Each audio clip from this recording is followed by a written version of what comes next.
See, this is where I go with Sam Harris, because I get so frustrated because he seems like doesn't seem like a very helpful conversation partner to talk about his religious productions and promotions in contrast with other traditions. In other words, he can't play nice with other kids in the religious marketplace. Yeah, a lot of people. I mean, just the fact that Tammy Peterson is both talking rosary with Jonathan Peugeot and doing doing the Sam Harris meditation app daily. That story is really important for those of us within the church to remember when we think about the kinds of conversations we're going to have with people inside and outside the church.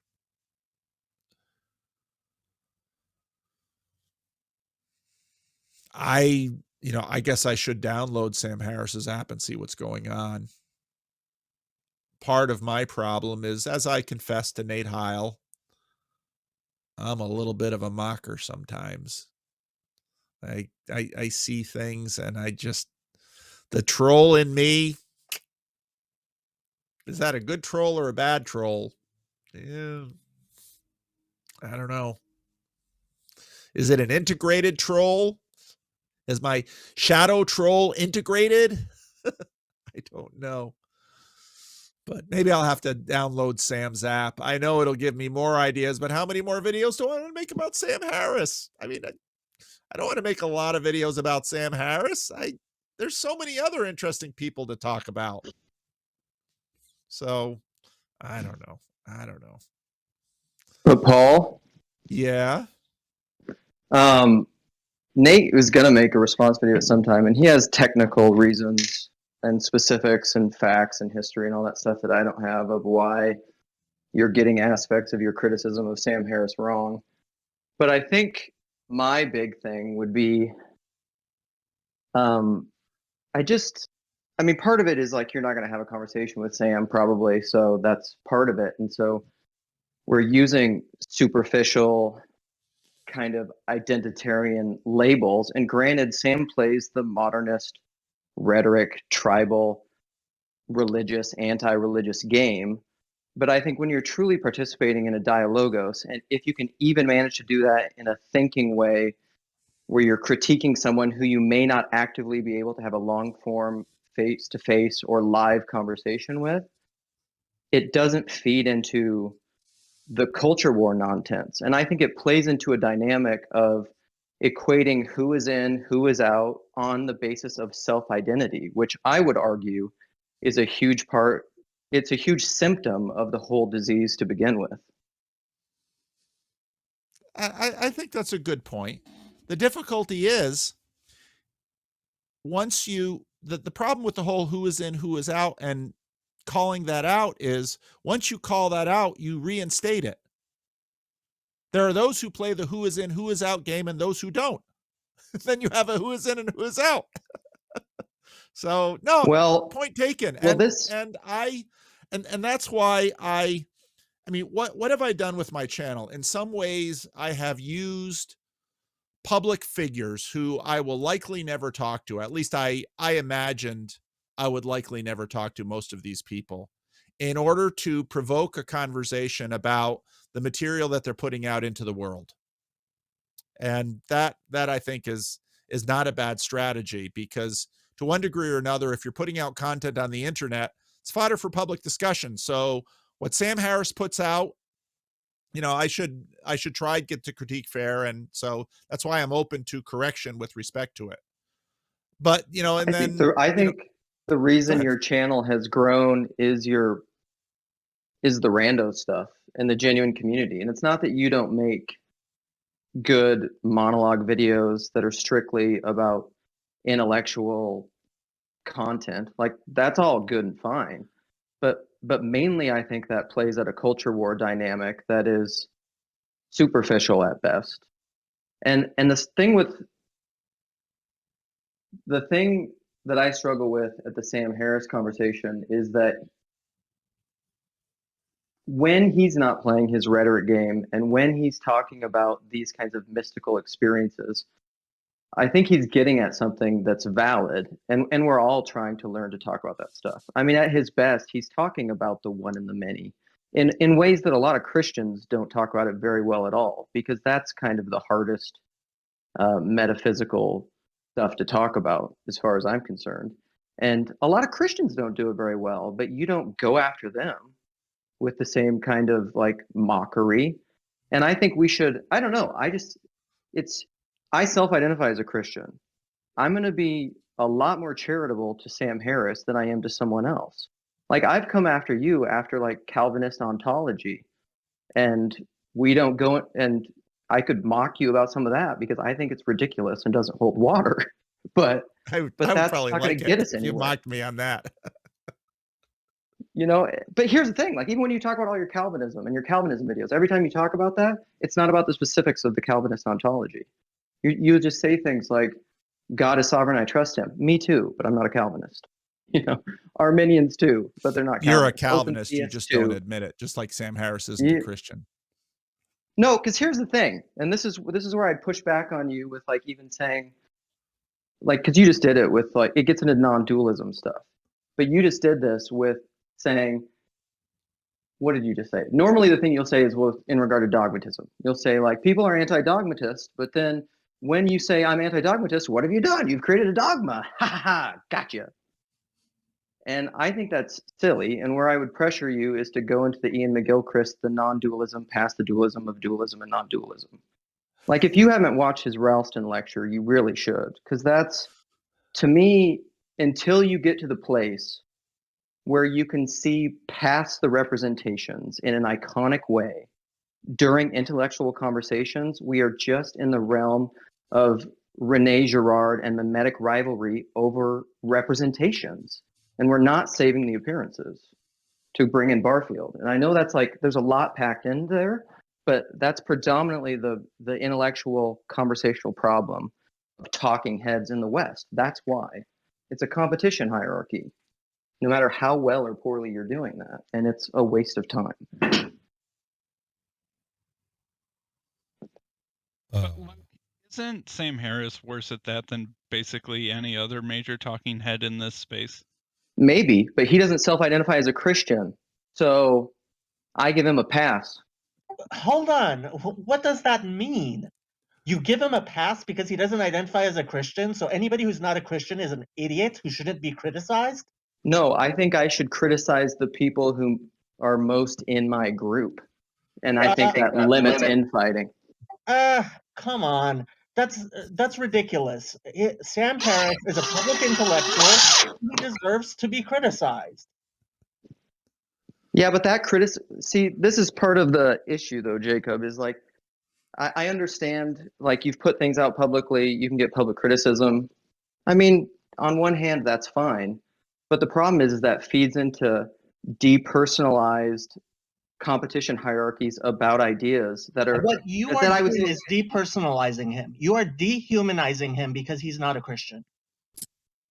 how so? No, I'm just saying I'm not Because going to. you said you wouldn't criticize him because he's not a Christian. Therefore, he's not human. Well, let me clarify then. I won't criticize him because I don't know him. I will criticize Paul more about this stuff because I have some semblance of a relationship with him. You don't know John Calvin either. You criticize him all the time.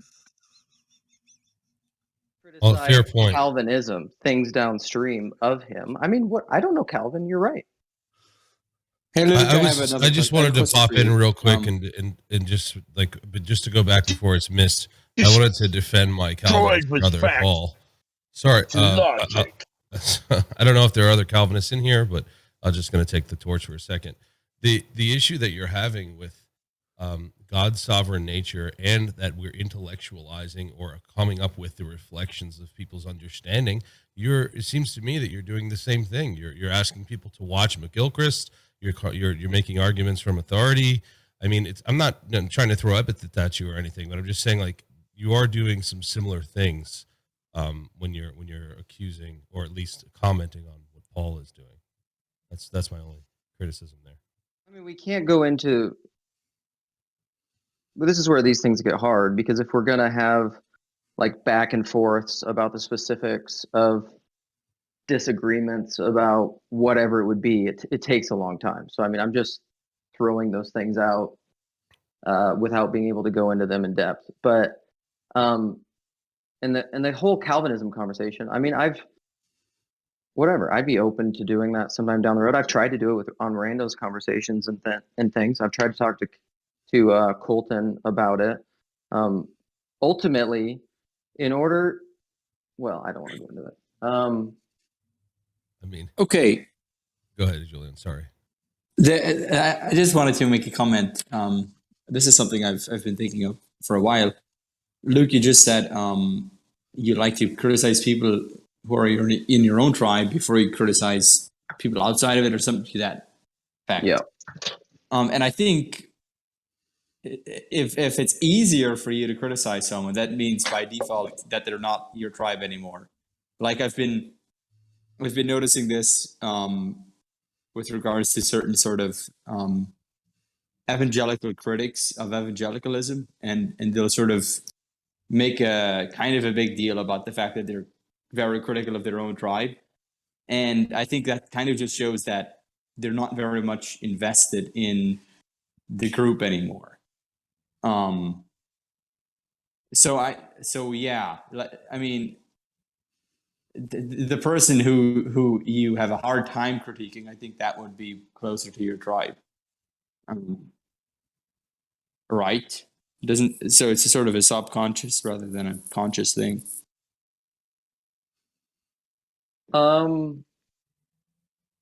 Potentially. I mean, personally, the closer you get to me, the harder I am on you. So like, I would say I'm really hard on myself. That's why, like, when I've talked to you about this, Julie, when I was going through this self-compassion notebook, like I can't even hardly do it. Or like when I go to a men's group and it's like, say something from the last week that you're like proud of yourself for. Like I basically can't do it. This is all like residual stuff that I call whatever, divided man, POS theology. And so whether or not criticism in general is a good thing, I don't know. Also, The Hidden Life is one of my favorite films of all time. What that whole movie is about like having your convictions and critiquing no one else. Like that's pretty much what that movie's about. But I don't do that all the time. I mean, these are aspirational things. I mean, when the student is ready, the teacher will appear, is something that I believe. And so in that sense, there's no point in criticizing anyone because they won't be able to see it until they're ready to see it anyhow. So even if I'm right, it doesn't matter. So I think there's a fair point in what you said there. I mean, that's I send all my comments. Continue critiquing Sam Harris. Oh, don't leave like that, Luke. It's okay. No, I'm not upset. I think actually the back and forth is good. And if I didn't critique Sam Harris, you wouldn't critique me. And I listen to your critique and I grow from it. So I don't think that's a bad thing. And is there a degree of unfairness in me critiquing Sam Harris because he doesn't have a chance to respond to my devastating videos where I defeat him with facts and logic? I don't really think so, because he's got a far bigger stage than I do. And if he and I, in fact, did have a conversation, the status difference would be enormous.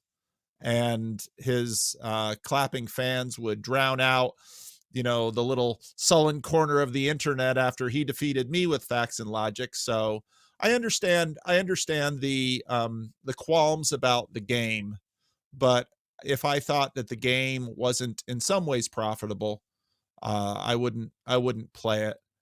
But I think your critique of the game is fair. But I wrestle with it. And part of what is much more fun is when I get to have a conversation, a good faith conversation with people that I've critiqued. I've critiqued John Vervaeke. And then when, John sent me a note and said, let's have a conversation, and we did, that's blossomed into a beautiful thing. It could be that if Sam Harris had any interest or really any reason to pay me any attention, Sam Harris and I could become wonderful friends. That could happen. I have a great idea. Paul. See, What? Here's the thing. Your conversations with John are always like, "You're so great. I love you. You're so great." Like it's fantastic. It's like when I used to go to Young Restless and Reformed churches, and you just praise everybody for 5 minutes before you'd switch speakers. And I do like it. You're wonderful. He's wonderful. Everyone's so wonderful and nice to each other. But you should talk to Vervaeke about where you think Sam is correct about certain religious and philosophical things. And then in conjunction with that, you could just ask John outright, like, what are some of his biggest problems with Christianity and certain aspects of it, and not to hold back and just tie that all together, because sometimes it's just a little back patty, No, I know that. And there are sometimes when, John has, and he said this aloud a number of times in a number of our conversations, that he is pursuing the dialogos in a very particular way to not necessarily engage some of these aspects. Now, some of the conversations that we've done recently, the next one that he and I and Sam will probably have together, they're very much are issues that we want to talk about, and differences. And we definitely do talk differences. And if you listen to John's conversations with myself, with Jonathan Peugeot, with Sam, with Paul Anleitner, plenty of differences are noted. And I think part of I think we shouldn't confuse some of the positivity and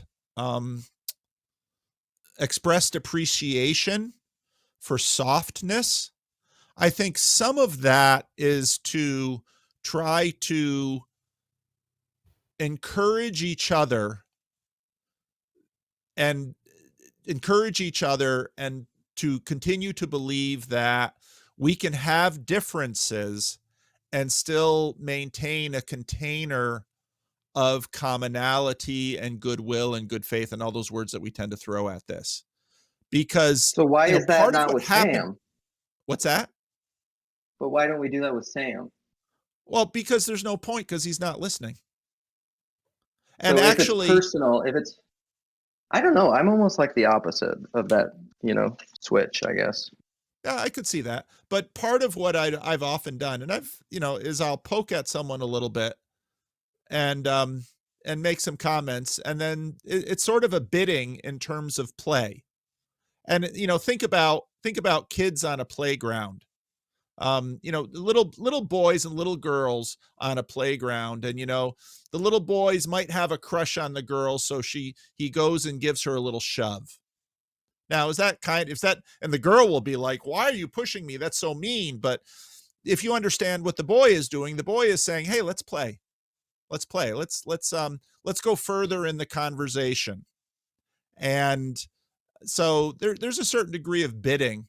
And it's also the case that sometimes showing differences is an invitation to, okay, let's explore these differences. Maybe you're all wet. And so it's remarkably difficult to actually get a good faith conversation going about differences. And I think part of this dance that we do, that includes mockery and sometimes cheap shotting and characterization, is all in some ways a bidding to involve us in conversation. Nate Orman, for example, would he did a video basically, saying things about me and Peugeot, and he'll poke at me on Twitter sometimes, and then usually if someone pokes at me enough, I'll hey, let's talk, because I love talking to people with whom I have differences. But then once we start, I think my relationship with Jacob, I think, is one of the great examples of this, because on almost every level, I am doing everything wrong according to Jacob, except I'm also doing some things right. And Jacob and I disagree on all sorts of things. But I love that Jacob just tells me what he disagrees with to me, to my face. And he'll say things about the Apostle Paul that make a lot of other people angry. It doesn't make me angry. I love it. And that's, that's part of me too. So in some ways, I'm doing to Sam Harris what I wouldn't have any problem with Sam Harris doing to me. If he did this to me, I would probably say, okay, Sam, well, let's have a conversation about it. And in the process of the conversation, it would probably be hoping to build more of a relationship that we could, have ongoing sustained relationships, such as, let's say, what Jordan Peterson and Sam Harris are doing. And I think this is part of the reason why the breakup, let's say, between Sam Harris and Brett Weinstein is so telling. Because someone in that conversation could not maintain a relationship beyond approaches to ivermectin or to COVID or to such and such a thing. And right. And that's kind of a symptom. I have one quick thing, and Julian, and I'll shut up. But I want you to respond to what I said. Okay, but there's I think the worst version of what I'm afraid of any particular Christian falling into, because I think it's just antithetical to everything Christianity is about, is like the talking heads within politics, like within American politics. So like you could make an argument that like I'm just being really critical of their views, and it's all public and we're going back and forth. How's that going? Like it's not going well. And I don't think that's going to contribute to anyone figuring anything out and coming to any greater understandings. It's borderline all out war. I think participating in criticism publicly of that kind, especially divorced from a personal relationship, is on the spectrum of that kind of thing, which in the end is like physical violence. I guess that's my thing. I think the real disagreement, if there's a disagreement here, is not like at the level of how we should be relating to people, where, if I'm going to sort of characterize sort of in a stupid way, sort of essentially Luke is saying we need to dialogue with Sam Harris, and Paul isn't saying this, but that sort of the implication of the argument is that no one needs to kind of very strongly critique Sam Harris or something like that. So I don't think it's a level of it's a problem of relationship. It's a problem of Luke seems to think there's more room for dialogue. There's more room for common ground. There's more room for so I think this shows a difference in how Paul and Luke think. And if you sort of take our political disagreements, in some cases, the two tribes are sort of so estranged from each other that dialogue is just impossible. You can't talk with someone who's in a different universe than you are. But if your position has moved closer to where they are, so that you have some points of contact and they can see some shared reality that they're talking about, then dialogue is possible. So the more interesting question to me is, what is the disagreement in outlook and thinking? Like, where do you see room for dialogue that Paul doesn't, Luke? Or is that an unfair? But yeah, do you think there is something to what I just said and whatever? Yeah, no, I think so. Something I've been saying in this like whatever audio Voxer group recently is like I think Paul would agree with this, but you see what you love.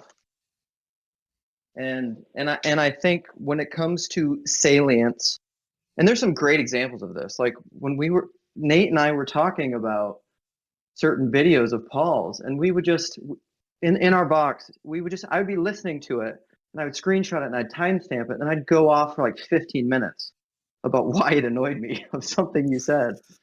And I would just think like, if suspicion often creates what it suspects, but that works the same way with vision. Like once you get into a mode, certain principalities, they just start to take hold. And then all you'll see, and then it's about unity and difference, right? Unity and particularity. If you want to hyper focus on the particulars and hyper analytically break them down and destruct them, you'll miss the forest. You'll miss the forest for the trees, and unity will be lost. I guess that's my point. There is unity to be found with Sam Harris because he's a human being made in the image of God. And if you can't see it, the fault lies with you. It's like when Jordan Peterson says, if someone's boring, it's your fault. You don't have eyes to see. I guess that's what I'm saying. Like, there's definitely bridges to be made. And I don't think it's made through just like dunking on him, I guess. Paul isn't just dunking on him, he's actually engaging with him. Sam Harris doesn't listen. That's just true.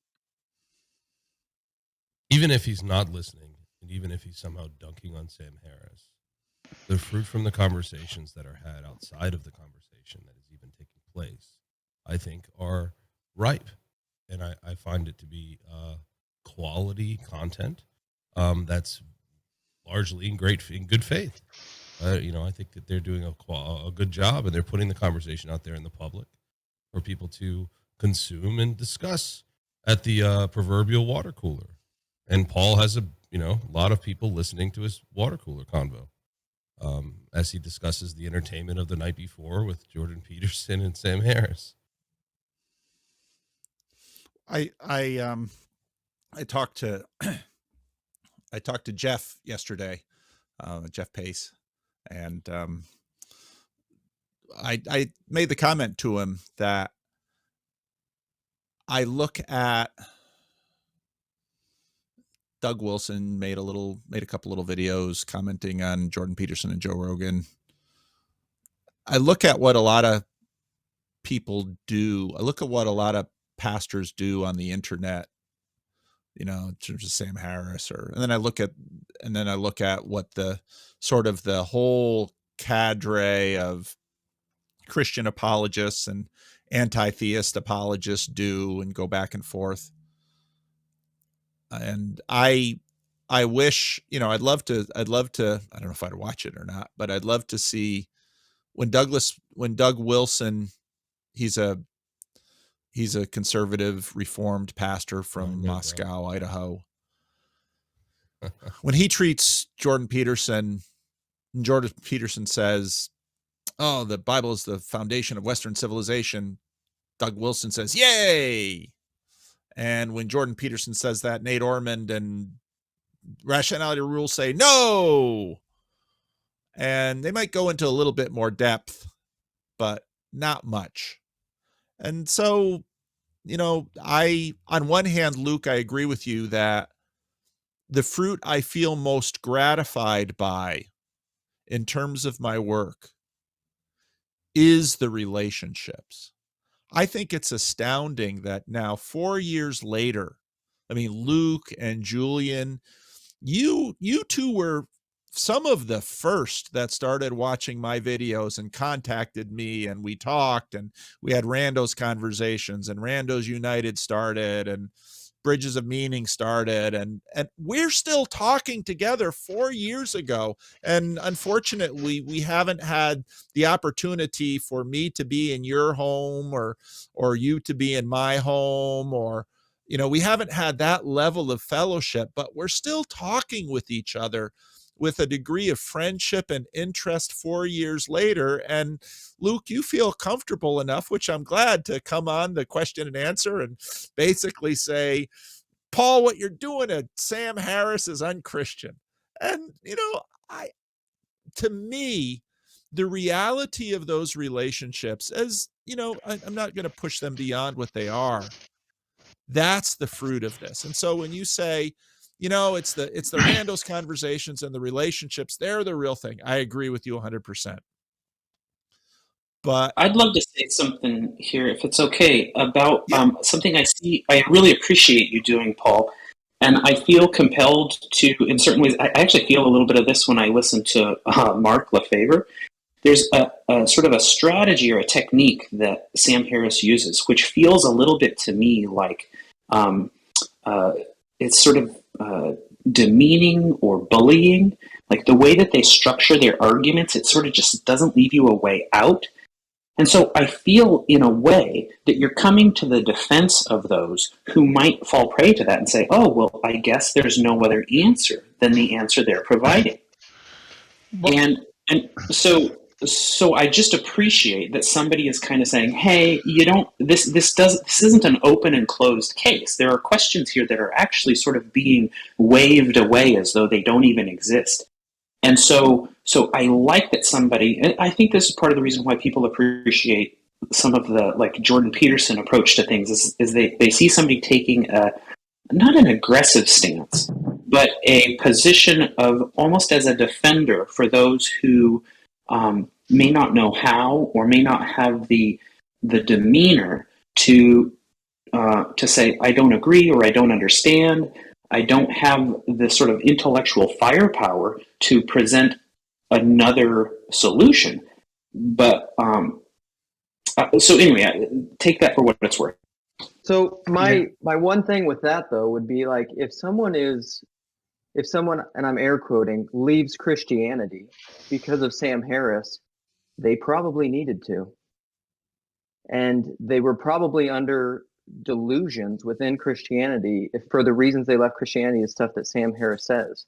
I'm on the fence that there are legitimate deconstructions where if people have a faith that is capable of deconstruction, it needs to deconstruct.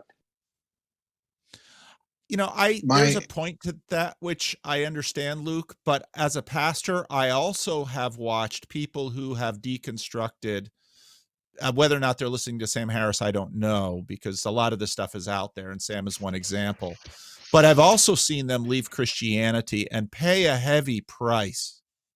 And for that reason, I do want to engage some of his arguments because I don't think some of his arguments are very good. Mm-hmm. And so I want to actually go through that and say, now you're all talking about the Bible in this way.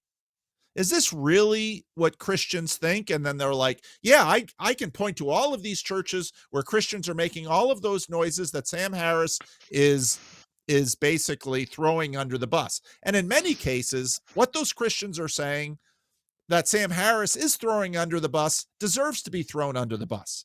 And then I want to say, and for this reason, I mean, the whole debate about the existence of God is a great example of that, because God is not a super thing in the sky, but there is a relational way that we relate to God, which I think is appropriate. But to draw out that kind of nuance takes time and probably won't be understood in the first round. And my articulation of those things will also be subject to critique, and there'll be plenty of flaws and error in them too. But the process of exploring, and again, on one hand, I love the conversations that we do, the Randos conversations. Those are great. But I also look at the analytics, and I have reason to believe that there is a relationship between the monologues and the conversations that I do that is actually helpful. And so that's part of the reason I keep doing both. And again, I've always said my monologues and my commentaries, I do them for me, because on one hand, I'm listening to this stuff, and what you get when I do a monologue or a commentary video is pretty much what I'm doing without you. But actually, by recording it and sharing it and getting your pushback, it's just a whole lot better than watching video by myself. I appreciate you taking. Somebody, in my opinion, needs to tear down the straw man that's being built by atheists, or even other Christians. And I think it's doing a great service. And as a pastor, leading his flock in a situation like that is vital. And people are subjected to the internet all the time. And all of these straw men are built. It's an unfair caricature of what they might consider to be Christianity in some of these discussions. And it's an unfair caricature. But it was a breakdown of a conversation, and that Sam Harris was nowhere on display in the conversation that Paul was analyzing. So I don't really care about Sam Harris's feelings at all. I'm not particularly a fan of Sam Harris.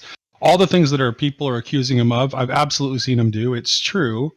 But I think maybe Paul was guilty a little bit of doing a little bit of perhaps what Julian and I did a little bit in our conversation around the Pajot conversation with Paul, where it's like we have all this stuff about Pajot that we have in our heads that we brought to that conversation that weren't necessarily on display in the conversation we were trying to comment about. And I wonder if that's what happened. I also felt that like mysticism, like wholesale in any form, was strawman in the way Paul was talking about it. Yeah, I know that's the part you reacted to. I think, and even this is where the Seeker of Unity videos are really interesting, because when we talk about mysticism as such, boy, that's a complex thing to talk about, because we don't know the framing of mysticism as such. It's sort of like talking about romance as such when I've been married for 34 years. There are layers of construction in there that it would be interesting to begin to poke around in. And part of, at least in this little corner of the internet, mysticism as such is in kind of a bull market. Everybody wants to be a mystic, and that's partly because of Pajot, and that's partly because of Vervaeke. And I'm probably the least mystic of the three. Right. Well, you can also see some of those different understandings that people have of mysticism. And so let's take the video you did after that, where you're commenting on Peterson. And Peterson is linking mysticism to psychedelics and Dionysian ecstasy, which is completely the opposite of what Sam Harris, which is more of an ascetic, traditional, really aligned with more traditional Buddhist and Christian mystical practices, as opposed to what Peterson is advocating. I don't think that what Peterson is advocating is properly called mysticism at all. I don't think that's what it is. I think that's a very fair point. But again, partly, notice where we're gleaning some of these insights and learnings. It's from conflict. But yet here, at least in this little corner of the internet, in this little estuary, I think our conflict is productive. 110%.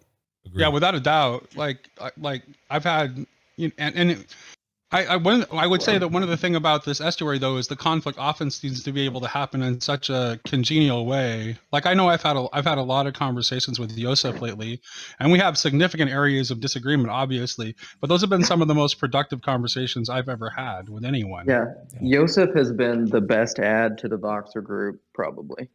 He's so great. And also, like, it's faithful are the wounds of a friend, though. Like, if you think someone's against you, you're not going to listen to them. I mean, you're just not. I mean, but that's on you. That's a mark of maturity. Is it? Yeah. If you think someone's against you and you can still benefit from their critiques, they might in fact be against you. But if you can still benefit from their critiques, that's a mark of maturity and wisdom. Maybe that's true, but that also doesn't prevent you from trying to make that as possible as you can. No, absolutely. I agree. Hey, Paul, I have sort of a question and a take on the Sam Harris thing. Well, let me ask something in a minute. Rick, you don't have to go to work now, do you? He shrugs. Don't tell his boss. He says, keep going. Okay, we should land the plane soon, but go ahead, Sam. All right, I'll be brief. When I was watching your commentary on the Sam Harris stuff, it seemed to me like you were kind of talking with your atheist member of your consciousness Congress, and that this was represented by Sam Harris, but you weren't actually talking to Sam Harris for all the reasons we've already said. You don't actually expect to have a conversation, nor would I think it would be a very good one anyway.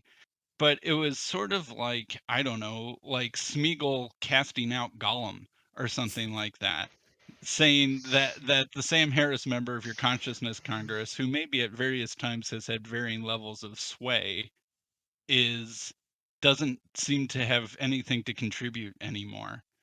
and that was something like what was going on. And I don't know. I really don't mean to mischaracterize you. I'm curious what you think of that. I think it's probably quite true. And you know, this weird thing that I do in terms of making these videos, I think about that a lot because this is very strange, and I'm not always so sure it's a great idea, but I haven't stopped because it seems to produce fruit, and I get regular comments from people that thank me and say it's helpful, and it's like, okay. But no, I think you're right, Sam. I'm certainly working out things in myself, and yeah, yeah, and I think it's a good point. It's a good point. Paul, I was curious, quickly. Have you Oh, I can't read? hear you. You're gonna have to get closer to the mic, Bruce. Sorry. Is that any better? I was curious. Have you heard of Carl Trueman's "Rise and Triumph of the Modern Self" book? Carl Trueman's? Yeah, the theologian. Yeah, yeah. It's one of the books on the very large Okay. pile. Yeah, sure. I don't want to recommend it if you've heard of it. I'd love to hear your take on it one day. Yeah, and how things, gosh, you know, part of this whole thing is enormously humbling because I know what a mess I am. And for that reason I stay a Calvinist. And yeah, maybe I'm not the Calvinist I should be. But I look at myself and yeah, I'm disorganized, I'm haphazard, I don't follow through, I don't finish sentences, I don't finish thoughts, I don't finish video themes, and kind of a mess. And so sometimes I make videos and it's like, boy, I'm glad this video only got 2,000 views instead of 20,000 views, and maybe I should take it down. But then part of me thinks, no, if I'm gonna be a mess, here's the record of the mess. And so I don't know. Well, and obviously, how Paul, I want to say that I'm a fan. I mean, I'm still here. I like you. I mean, that's one of the. I don't do anything else online. Like this is all I do when I do it because I am busy doing other things. And so you're one of the best people that's out there. But it's just I don't know. I mean, I just came. I just heard you talk about Sam Harris, and I came on here. I thought about just reaching out to you privately, but I just didn't. So. Now you and I are going to have our own little love fest online, huh, Luke? And it's true. I mean, I like you too, and I like. There's very few people I don't like. I do like people. I'm a very happy guy, and you compliment me, and then you just pull the rug right out. That's the way I love. And if you talk to my wife, she'll just be like, he does that, and it's horrible. He should stop. But she's still married to me for 34 years, so. It's true. It's how I love. So, and all right, I love you, Paul. Pookie. And you know, and that's again why the most gratifying thing about this is you're still here, and you know, many people aren't, and that's fine too. There's such a thing as churn, and not every community, but I mean, you can go on Voxer and you know tell everybody that I'm being an idiot. And if someone would come up to me and say, oh, you got to listen to this Voxer, Luke said you're an idiot, I'd say, oh, of course he did. He tells me that to my face. And I love that. But that's how real relationships are. Yeah, I agree. I love that you said you're a mess and that's why you're a Calvinist. That's exactly, I resonate with that. And it reminds me of a Spurgeon quote that says, like, if any man speaks ill of you, don't be angry with him, for you're far worse than he thinks you are. It's true. It's true. Well, I suppose we should land the plane. We're only a half hour. Oh, I should finish the questions. They're not long. Interested in your discussion of Kansas. Yeah. Gosh, I listened to a lot of Kansas. As a youth in the 70s, I had an almost spiritual connection with some non-religious music. Absolutely. Oh, me too. One was Jackson Brown's Late for the Sky. Were there other non-religious bands or albums you respond to spiritually? Where's the line around spiritual in our lives? You know, we're so, I love Grim Grizz's comment about regularly scheduled programming. So shoot, when I was a teenager and listened to all that music, I was being programmed by that music. And so was that spiritual? Yeah. But there we are. I mean, Boston, Kansas. I mean, all the music that was popular in my demographic group and my weird little subculture in northern New Jersey. And Rick gave me a thumbs up for, yeah, all right. Rick has far broader musical tastes. He's 10 years younger than I am, and he's always introducing me to new bands. He's like, "You've never heard of these people?" I'm like, "No." And so that's what friendship is. That's what friendship is for. What are your favorite summer and winter drink? I am in some ways an enormously boring person. Most of what I drink, I am such a rut person. I have 2 water bottles that I fill with ice and water. And that's most of what I drink. I mean, when I sit down for a meal, I'll often just grab my water bottle and drink out of that, so there's one less glass to wash.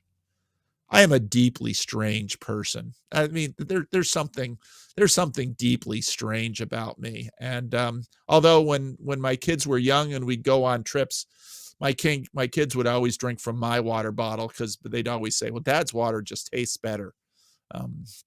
That's because I was rather neurotic about always making sure the water was filled with ice and it was cold and it was refreshing. So my favorite summer and winter drink is ice water. All right. Oh, Rick just got out of the chair. I don't know what that means. Maybe he's heading over here with it. No, there he is. Are we going to be able to end transmission soon, Rick? Oh, he's back in his chair. Okay. So thank you all for joining. And thank you. I mean, this last little bit over the last half hour, this is exactly why I love doing this question and answer here. So that Luke can come on and say, "Paul, you're full of shit and you're treating Sam Harris wrong. And as a Christian man, you should stop it." And Nate Heil will come and have some really smart, thinky, esoteric reason why I should rethink some things. And because I at least know you all a little bit more than I would know someone from just one random comment somewhere or a Twitter interchange, I can listen and I can grow and I can with Sam, I can understand what Nate says and I can understand what Luke says. And again, for me, this is all part of someday I'm going to get up to Washington and, be able to sit and have lunch with Nate. And one of these days I'll get a chance to hang out with Luke in person. And I think that is what Christian fellowship is for, because it's sort of a chance to get a jump start on eternity. So someday when I go to the UK, I'll get to meet Anselman and Vixen Dixon. And that's because all of our little interchanges are like first fruits of far greater fellowship and enjoyment of each other and growing together from now into eternity. That's the vision of Christian community. And why do I love it so much? I don't think there's anything better. And in this age of decay and when atheists say, "No, at death, that's all there is," I say, I'm not going to believe that.